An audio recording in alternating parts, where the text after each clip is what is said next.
in the NBA. The midseason tournament is underway. How are the Utah Jazz doing, and what do we think about it?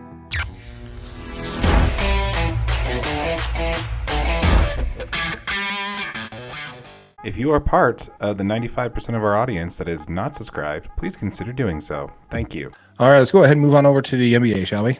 Absolutely. Let's talk some Utah Jazz basketball, eh? Absolutely. Now, before we get into the midseason tournament, how well has it been having Keontay George in the starting lineup these last few games? Been a huge change, dude. A huge change. It's been awesome to watch the Jazz actually make the change. Absolutely. You know what I mean? Because I was kind of starting to get worried as a Jazz fan that they weren't going to change anything. And they were just like, let's let THT just run this thing directly into the ground.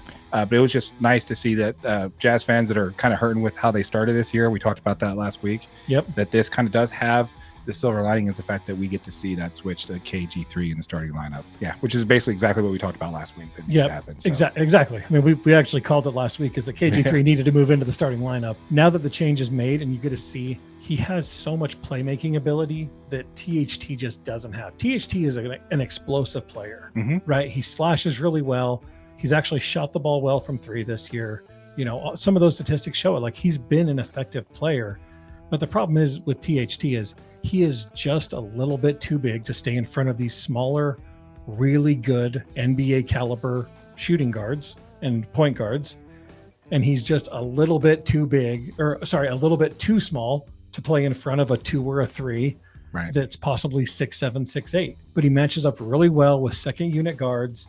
His skill set is way better than some of those guys, and he's really effective in that second unit.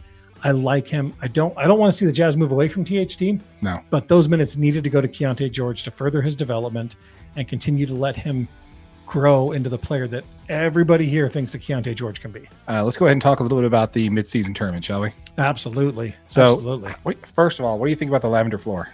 I love it, dude. Did you see my text the other day? I'm like, that floor, though. Dude. I'm like, that's amazing. You know, it was a little tricky with the purple jerseys, purple floor to get used to it, but but once you got used to it visually, it was just stunning. And I heard it's actually even better in person. Yeah, I heard the floor is even better in person. Everybody's wearing white jersey. You know, everyone had white t-shirts on in the arena. I love the floor. The city jerseys are amazing. I love them. They're my favorite jerseys so far. I'm still not sure if I like them more than the previous city jerseys. I love the black with red, orange, yellow, but I really like these a lot. Let me correct myself. They are my favorite jerseys this year. Absolutely. Yep, hands down. Yeah, so far they've been my favorite this year. Yep, my favorite jersey this year for sure. Yeah. I don't know. You're a hater on the white and yellow though. You sent me a text the other night saying, "Oh, these jerseys are." I like the white. I actually like the yellow.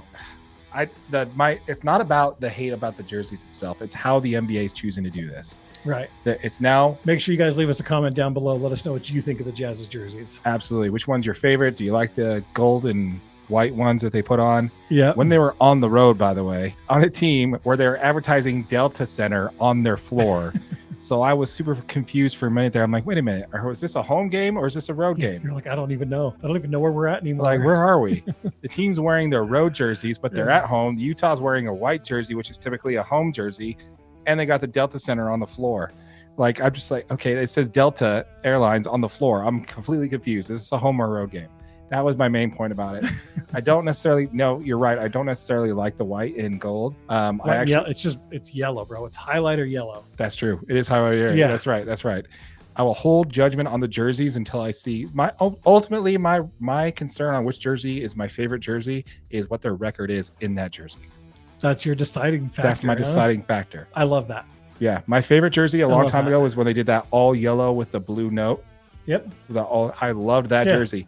And then their record stunk in that jersey. I'm like, well, I know as soon as they put on that jersey, there's Jersey's a 75% chance they're going to lose this game. So Jersey's done. Sorry, yellow jersey. What are you thinking about other than the courts, which we love, and the jerseys that we love, what are you thinking of the tournament so far?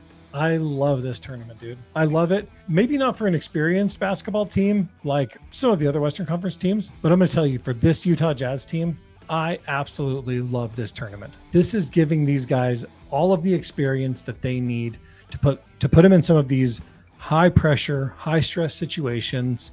And I think this tournament is going to bring this Jazz team together in all of the right ways. This is valuable experience. This is some of the stuff that like you might not get until you're in the playoffs necessarily. Mm-hmm. You know, like it's It's games that actually feel like they mean something. And that's what these guys need. Right. They need to feel together. They need to feel like they're in it together. And this little bit of cohesion, I think, is a fantastic thing for this super young Jazz team. No, I agree. I just don't like the way the approach is for players and teams. I like the way the league is approaching it. I don't like the way the coaches are approaching it. The coaches are approaching it as it's just a regular Yeah, they're treating it just like we're just trying to win season games. We're trying to win these. We're not even games. going to tell the kid, the players don't even know until they come out for shoot around what kind of game it is. And I think that's not what you want to do. There is literally $500,000 on the line for some of these young players. They're on a, the rookie scale contract or a two-way contract. $500,000 is going to probably more than double most of their salaries. You want them up for this kind of game. You don't want them to figure out as the game starts that, oh, this is a mid-season tournament game, It's huge, yeah. Yeah, so I just think there's a little bit of disconnect from the NBA and the fans versus the coaches and the players. They're treating it a little differently. So far, I'm loving it. We'll see how well the Jazz play throughout the rest of this tournament on this. I'm liking what I see so far. Yep. All right. Well, once again, folks, let us know in the comments down below of anything we talked about on this video today. If you're watching on YouTube, keep in mind this video is available as a podcast in its full form. We have a playlist on YouTube specifically for it. If you want to watch the video, you can see it on our playlist under podcast. It'll be on that side on the end card screen. It's also available audio only wherever you get your podcasts. Absolutely. And if you're watching on YouTube, make sure you like it. Make sure you share it. Make sure you subscribe. Again, we're on the grind to 1,000 subscribers. Make sure you hit that subscribe button. We appreciate all your guys' engagement. Absolutely. With all that said, my name is Darren. This is AJ. This has been the DNA Sports Recap. Till next time.